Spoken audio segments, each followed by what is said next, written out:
اعوذ باللہ من الشیطان الرجیم بسم اللہ الرحمن الرحیم اولم يروا الى ما خلق اللہ من شیء یتفیأ ظلالہ عن الیمین والشمائل سجدا للہ وهم داخرون۔ قرآن کا جو مقصد ہے وہ ہے انسان کو کسی طریقے سے سمجھانا، مختلف مثالیں دے کر، مختلف لوگوں کے واقعات بیان کر کے، اور اس کے علاوہ پچھلے واقعات کو بیان کرنا، کبھی خوشی کے کبھی غم کے۔ مقصد کیا ہوتا ہے کہ جو بندہ بھی قرآن کو پڑھے، اسے سمجھے، اسے سمجھ آ جائے کہ یار میں نے اللہ کی بارگاہ میں حاضر ہونا ہے، یا میرا رب مجھے سمجھا کیا رہا ہے، یا مجھ سے جو کلام کیا جا رہا ہے اس کی وجہ کیا ہے۔ اب یہاں ایک اور بہت بڑی مثال سے انسان کو سمجھایا جا رہا ہے۔ مخاطب کفار مکہ ہے لیکن حکم جو ہے وہ عام ہوتا ہے۔ میں اولم یروا الی ما خلق اللہ من شیء، فرمایا کہ اے محبوب کیا ان کفار مکہ نے یہ نہیں دیکھا کہ اللہ تعالیٰ نے جس چیز کو بھی پیدا کیا ہے، یتفیأ ظلالہ عن الیمین والشمائل، ٹھیک ہے، کہ اللہ تعالیٰ نے جس چیز کو بھی پیدا فرمایا ہے اس کے سائے بھی اللہ تعالیٰ کی بارگاہ اقدس میں سجدہ کر رہے ہیں۔ یعنی اللہ تعالیٰ نے جو سائے دار چیز پیدا کی ہے، درخت ہے یا کوئی بھی شے ہے ایسی، پتھر ہے یا کوئی بھی چیز ایسی ہے جس کا سایہ بنتا ہے، فرمایا یتفیأ ظلالہ، اس کے سائے بھی جھکتے ہیں۔ کہاں؟ عن الیمین، دائیں طرف بھی، والشمائل، بائیں طرف بھی۔ فرمایا جھکتے کیوں ہیں؟ فرمایا سجدا للہ، حقیقت یہ ہے کہ یہ اللہ کو سجدہ کر رہے ہوتے ہیں۔ یعنی چیزیں تو اللہ کو سجدہ کرتی ہی کرتی ہے، چیزوں کے جو سائے بنتے ہیں، فرمایا ان کا دائیں طرف ہونا یا ان کا بائیں طرف ہونا۔ لیکن جب سورج نکلتا ہے تو سایہ آگے کی طرف آ جاتا ہے، جب سورج سامنے آتا تو سایہ پیچھے کی طرف چلا جاتا ہے، تو ہمیں لگتا ہے کہ بس یہ ویلا ہی ہے خام خواہ۔ لیکن اللہ تعالیٰ نے ارشاد فرمایا کہ یہ جو تمہارے سائے ہیں یا درختوں کے ہیں یا تمہارے ہیں یا کسی بھی چیز کا جو سایہ ہوتا ہے، فرمایا کہ رب کی ذات تو وہ ذات ہے کہ اللہ تعالیٰ کو انسان تو انسان یا مخلوق تو مخلوق، مخلوقوں کے جو سائے ہیں وہ بھی رب کو سجدہ کرتے ہیں، ٹھیک ہے۔ وہم داخرون، فرمایا کہ عاجزی کر رہے ہیں، چاہے وہ سائے بھی ہے نا وہ بھی عاجزی کر رہے ہیں۔ یہ کتنی بد نصیبی والی بات ہے کہ بندے کا سایہ تو سجدہ کر رہا اور بندہ خود غافل ہو، اس سے بڑی کوئی بات ہو سکتی ہے؟ ٹھیک ہے، درخت تو وہ بھی سجدہ کر رہا ہو اور درخت کا سایہ بھی سجدے کے اندر پڑے ہوں، پتھر ہو وہ بھی سجدہ کرے اور پتھر کا سایہ بھی سجدہ کر رہا ہو۔ واحد انسان یہ ہے کہ جس کے پاس سجدہ کرنے کا ٹائم ہی کوئی نہیں ہے۔ تو اللہ تعالیٰ نے ارشاد فرمایا کہ رب تو وہ ذات ہے، ٹھیک ہے۔ مخاطب کیونکہ کفار مکہ تھے، ان کو کہا گیا تھا کہ بھئی اللہ تعالیٰ کا یہ مرضی ہے، چاہے تو آرام آرام سے عذاب کے اندر تمہیں لے جائے، چاہے جلدی جلدی دے دے، یہ اس کی اپنی مرضی ہے۔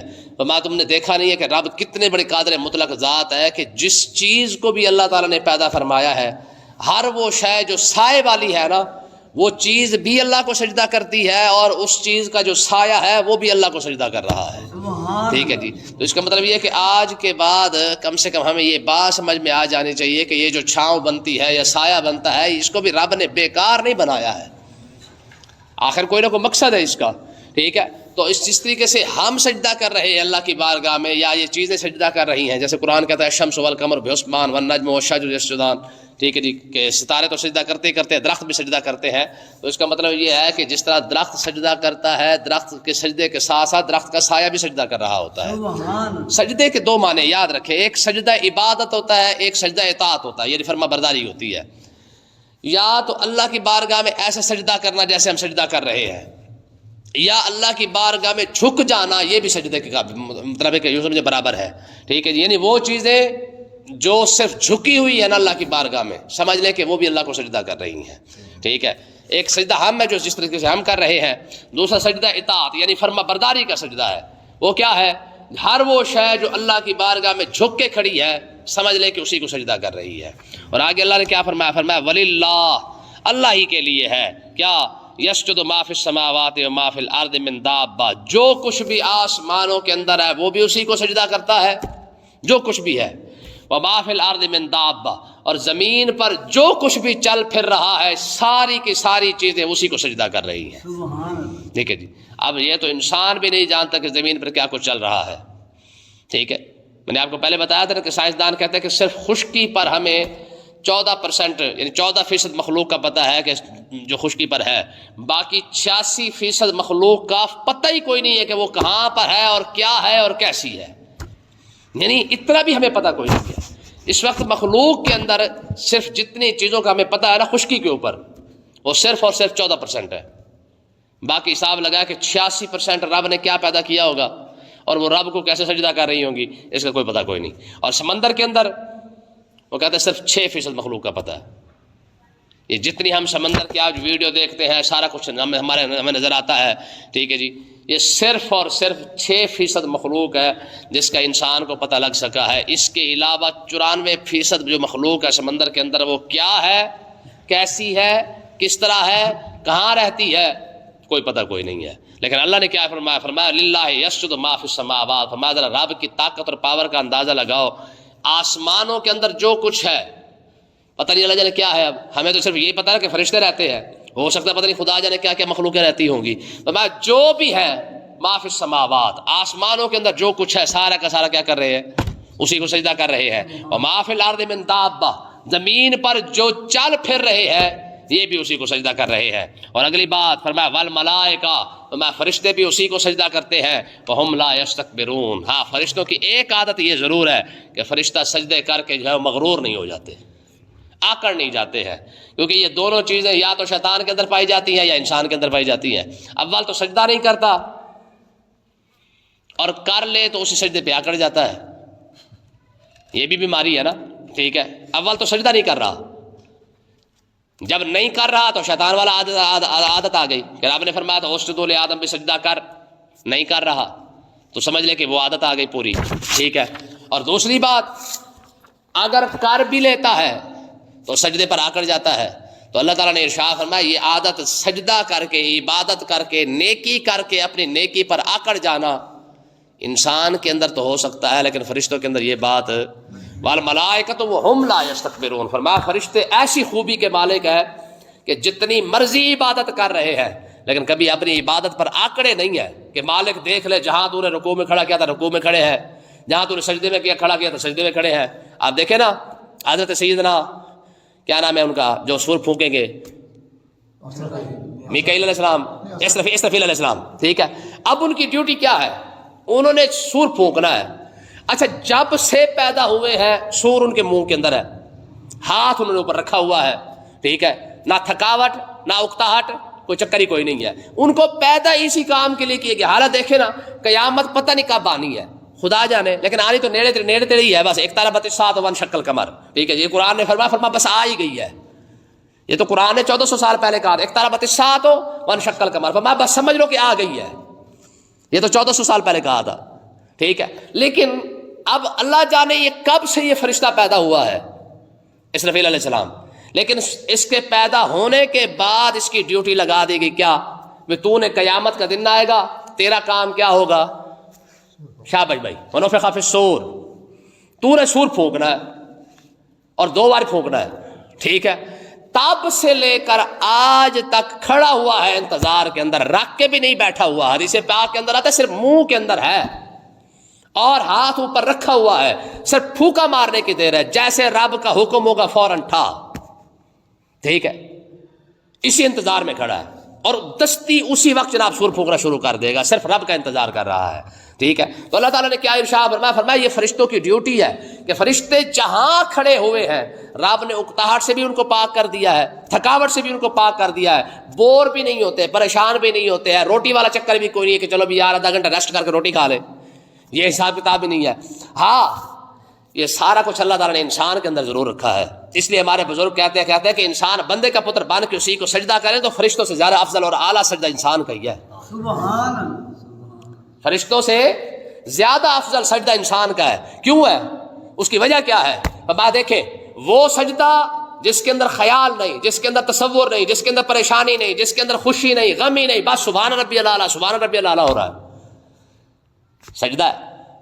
ایک یہ سجدہ ہے جس سجدے کے اندر سجدے میں سر رکھا, سبحان ربی الاعلیٰ کی تسبیح پڑھنی شروع کی, ساتھ ہی خیال آ گیا او پیسے ہی لینے سن, او فلانے نو دینے بھی سن, وہ روٹی بھی کمانی تھی, وہ پیسے بھی دینے تھے, اور پانی بھی لانا سی, ٹھیک ہے جی, دکان بھی کھولنی ہے, کتنے خیال ہے, ٹھیک ہے جی. پھر شیطان دماغ کے اوپر الگ حملہ کرتا ہے, خیالات انسان پر بکھرا حملہ کرتے ہیں, پریشانیاں انسان کی بکھری ہے, ٹھیک ہے. ہر ایک چیز انسان کے دماغ میں ہو, اور تب جب بندہ جا کے سارا کچھ سائڈ پہ رکھ کے بیٹھتا کہتا ہے کہ سبحان ربی الاعلیٰ, رب کو اس لیے سجدہ زیادہ افضل لگتا ہے کیونکہ یہ چیلنج والا سجدہ ہے نا, وہ رکھا سکھا سجدہ ہے کہ بس کر رہے ہیں, ٹھیک ہے بھائی, ان کو پیدا اسی وجہ سے کیا گیا ہے کہ ہو رہے جہاں لگے تھے، کوئی رکوع میں کھڑا ہے تو رکوع میں ہے، سجدے میں ہے تو سجدے کے اندر ہے. ٹھیک ہے، واحد انسان ہے، روٹی بھی کمائے گا سجدہ بھی کرے گا، پیسہ بھی کما رہا ہے سجدہ بھی کر رہا ہے، کاروبار بھی ہے سجدہ بھی کر رہا ہے، گھر کی پریشانی بھی ہے سجدہ بھی کر رہا ہے، بیٹوں کی پریشانی، بیٹیوں کی پریشانی، گھر کی پریشانی، اپنی وکری اور دنیا جہان کی پریشانیاں، سب پریشانیوں کو سمیٹ کر جب انسان کہتا ہے نا کہ سبحان ربی الاعلی، رب اس لیے اس کی تعریف کرتا ہے. ٹھیک ہے نا جی، رب اس لیے اس کی تعریف کرتا ہے. علامہ اقبال نے کہا وہ ایک سجدہ جسے تو گرا سمجھتا ہے. ٹھیک ہے نا جی، بندے کو ایک سجدہ لگتا بڑا تکلیف دہ ہے. ٹھیک ہے، حضرت یحییٰ بن معاذ راضی رضی اللہ تعالیٰ عنہ آپ فرماتے تھے کہ بندہ 70 سال عبادت کرے رب کی بغیر ریا کے، ریاکاری نہ ہو، دکھاوا نہ ہو، 70 سال بندہ رب کی عبادت کرے. تو میں وہ رب کی عبادت 70 سال جو کیا وہ ایک طرف، اور ایک پیار والا محبت والا سجدہ انسان رب کو کر دے، رب کی محبت کے اندر ڈوب کے، فرمایا وہ 70 سال سے وہ ایک سجدہ زیادہ افضل ہے. سبحان اللہ. جس کے اندر صرف محض رب کی محبت ہو، جس کے اندر محض رب کا پیار ہو، کوئی لالچ نہ ہو، تما نہ ہو، دنیا کا آخرت کا چکر ہی کوئی نہ ہو. ٹھیک ہے، فرمایا پر ایک سجدہ رب کو کر کے دیکھ، فرمایا وہ 70 سال سے زیادہ افضل ہے. ٹھیک ہے، تو اللہ تعالیٰ نے کیا ارشاد فرمایا؟ فرمایا والملائکۃ وہم لا یستکبرون، فرمایا فرشتے بھی اسی کو سجدہ کر رہے ہیں. ہاں، لیکن فرشتوں کے سجدے کی شان یہ ہے وہم لا یستکبرون، وہ اپنے سجدوں پر آکڑ نہیں جاتے، تکبر نہیں کرتے، غرور نہیں کرتے، اپنی نیکیوں پر مان نہیں کرتے ہیں. ان کو سجدے کی توفیق ملی ہے تو وہ بھی محض رب کے کرم سے ہے. وہ اس بات کو مانتے کہ میرے مالک تیرا ہی کرم ہے نا کہ تو نے ہمیں فرشتہ بنا کے سجدہ کرنے کی توفیق عطا فرما دی ہے. میں ہاں اگلا کام دیکھے فرشتوں کا، میں یخافون ربہم من فوقہم، میں اپنے اوپر ہمیشہ رب کا ڈر محسوس کرتے رہتے ہیں، ہمیشہ ڈرتے رہتے ہیں. ٹھیک ہے، آقا علیہ السلام کی خدمت میں جبریل علیہ السلام حاضر ہوئے تو حضور کی بارگاہ اقدس میں حاضر ہوئے تو صدیق اکبر بھی بیٹھے ہوئے تھے غالباً. ٹھیک ہے، بلکہ صدیق اکبر جب حاضر ہوئے تو حضور علیہ السلام رو رہے تھے. حضور نے ارشاد فرمایا کہ صدیق اکبر نے پوچھا یا رسول اللہ کیا ہوا ہے؟ عرض کہ جبریل علیہ السلام میرے پاس آئے تو وہ بھی رو پڑے. ٹھیک ہے، تو اللہ تعالیٰ نے دونوں پر وحی نازل فرمائی. فرمایا ایک میرا محبوب ہے، ایک رسول الملائکہ میرا سب سے زیادہ قریبی اور پیارا فرشتہ ہے، اور دونوں رو رہے ہیں. فرمایا رب نے خاص وحی نازل فرمائی. فرمایا میرے محبوب تم روتے کیوں ہو؟ اور جبریل علیہ السلام سے پوچھا، فرمایا تو میرا خاص فرشتہ ہے، خاص مقام پر تجھے مقام میں نے عطا فرمایا ہے، عند سدرۃ المنتہی عند جنت المأویٰ، تو کیوں رو رہا ہے؟ تو دونوں نے عرض کی پروردگار تیری کبریائی سے ڈر لگتا ہے، ہاں تیری بے پرواہی سے ڈر لگتا ہے، تو بے نیاز ہے، بے پرواہ ہے، تجھے کسی کی ضرورت ہے نہیں، تو جس کو چاہے کرم فرما دے، جسے چاہے اپنا قرب عطا فرما دے، جسے چاہے اپنی بارگاہ سے رد کر دے. تیرے قریب آ کر بھی تو رد ہو ہی گیا نا، تیرا قرب پا کے بھی شیطان مارا ہی گیا نا آخر. تیری بے پرواہی کا، تیری بے نیازی کا کوئی کیا کر سکتا ہے؟ ٹھیک ہے، تیرے قریب آ کے بھی تو دھتکارا گیا، تو نے اس کو بھی تو اپنی بارگاہ سے نکال دیا. تو ڈر لگتا ہے کہ تو ذوالجلال ہے، کرم فرمائے فرما دے، نہ فرمائے تو بے پرواہ بے نیاز ہے. تو اللہ تعالیٰ نے ارشاد فرمایا میرے محبوب ہم نے آپ کو بھی اور فرشتے کو فرمایا میرے خاص فرشتے ہم نے تجھے بھی اپنے رحمت سے محفوظ فرما دیا ہے. لیکن دیکھیں سوچنے والی بات تو ہے نا کہ جب حضور بھی رب کی کبریائی سے ڈر رہے ہو، اور حضور فرماتے ہیں سب سے زیادہ رب کی پہچان مجھے ہے، انا اعرفکم باللہ واتقاکم. فرمایا کہ حضور نے ارشاد فرمایا جتنا میں رب کو پہچانتا ہوں نا اتنا ہی زیادہ ڈر بھی مجھے لگتا ہے. یہاں یقین کرے ایسے شعر پڑھتے ہیں کہ خدا کی قسم بندہ پاگل ہی ہو جائے کہ یار ان کو خدا ان کو ہدایت دے. ٹھیک ہے جی، آپ بڑھا کے آپ ہی قربان ہو گیا. روز نہیں سن رہے تو اسپیکر کے اندر کتنی بڑی گستاخی ہے کہ آپ بنا کے آپ، یعنی رب اپنے محبوب کو بنایا اور بنا کر رب ہی قربان ہو گیا بندے پر. رب بندے پر قربان نہیں ہوتا، بندہ رب پر قربان ہوتا ہے. حضور خود دعا مانگا کرتے تھے، بخاری پاک آپ پڑھ کے دیکھیں. حضور فرماتے پروردگار میرا دل کرتا ہے ثم اقتل ثم احیا ثم اقتل ثم احیا ثم اقتل ثم احیا. حضور یہ دعا مانگا کرتے تھے کیا کہ اے پروردگار میرا دل کرتا ہے میں تیری راہ میں شہید کیا جاؤں، پھر زندہ کیا جاؤں، پھر شہید کیا جاؤں، پھر زندہ کیا جاؤں. اور تو مجھ سے پوچھے میرے محبوب کیوں بار بار شہید ہو رہا ہے؟ میں تیری بارگاہ میں عرض کر سکوں پروردگار تیری بارگاہ اقدس کا قرب پانے کے لیے شہید ہونا ہی تو اس سے سب سے بڑی سعادت ہے. جہاں حضور خود تمنا فرمائے شہید ہونے کی، جہاں انبیاء شہید ہوتے آئے ہیں. ہاں بندہ رب کی بارگاہ میں قربان ہوتا ہے، معاذ اللہ رب کسی پر قربان نہیں ہوتا ہے. ٹھیک ہے، تو اللہ تبارک و تعالیٰ نے کیا ارشاد فرمایا، فرشتوں کا حال کیا ہے؟ یخافون ربہم من فوقہم. یار معصوم عن الخطا ہونے کے باوجود بھی فرشتوں کا حال کیا ہے؟ یخافون ربهم من فوقهم، ہر وقت اپنے اوپر خوف، رب کا خوف محسوس کرتے رہتے ہیں کہ بے پرواہ ہے، کبھی بھی کچھ بھی ہو سکتا ہے۔ ہم تو ایک سجدہ کر کے، ایک نیکی کر کے ہمیں مان ہوتا ہے نا کہ ہم نے فلانا کام کیا ہے، ٹھیک ہے جی، سال بعد صلاۃ و تسبیح بھی پڑھی تھی ہم نے، لیکن فرشتوں کا حال کیا ہے؟ 24 گھنٹے کھڑے ہوئے ہیں، لیکن حال یہ ہے کہ 24 گھنٹے رب سے ڈر بھی رہے ہیں، کبھی بھی کسی وقت کوئی بھی حکم جو جاری ہو سکتا ہے، اور اب یہ فرما دے جاؤ میں نے تم سب کی عبادت قبول نہیں کرنی، پھر کہاں جائیں گے؟ اتنا ڈر فرشتوں کا، ٹھیک ہے۔ تو اللہ تعالیٰ نے کیا ارشاد فرمایا؟ وَيَفْعَلُونَ مَا يُؤْمَرُونَ، فرمایا کہ وہ صرف وہی کرتے ہیں جو انہیں حکم دیا جاتا ہے، ہاں اس کے علاوہ دوسرا کوئی کام بھی نہیں کرتے ہیں، جو انہیں حکم ملنا ہے وہی کرنا ہے۔ فرشتوں کو جو حکم دیا گیا وہیں پہ ہر کوئی کھڑا ہوا ہے، لیکن اس کے باوجود بھی ڈر رہے ہیں کہ کیا بنے گا۔ دیکھیں یار، ہمیں رب نے کتنے حکم دیے، ہم نے تو ایک بھی نہیں مانا، ہم ڈرتے پھر بھی نہیں۔ رب کے 1000 حکم ہونے کے باوجود اور ایک بھی نہ ماننے کے باوجود بھی ہمیں رب سے ڈر نہیں لگتا،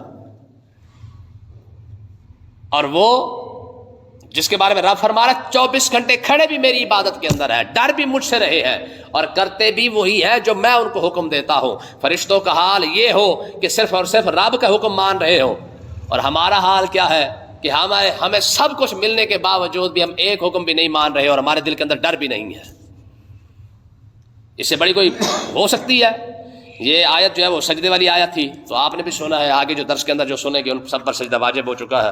تو اللہ تعالیٰ ہمیں سمجھنے کی توفیق عطا فرمائے، تو جو بندہ درس سنے گا آگے وہ بھی سجدہ کریں گے، آپ سب نے بھی سجدہ کرنا ہے۔ اللہ پاک سمجھنے کی توفیق عطا فرمائے۔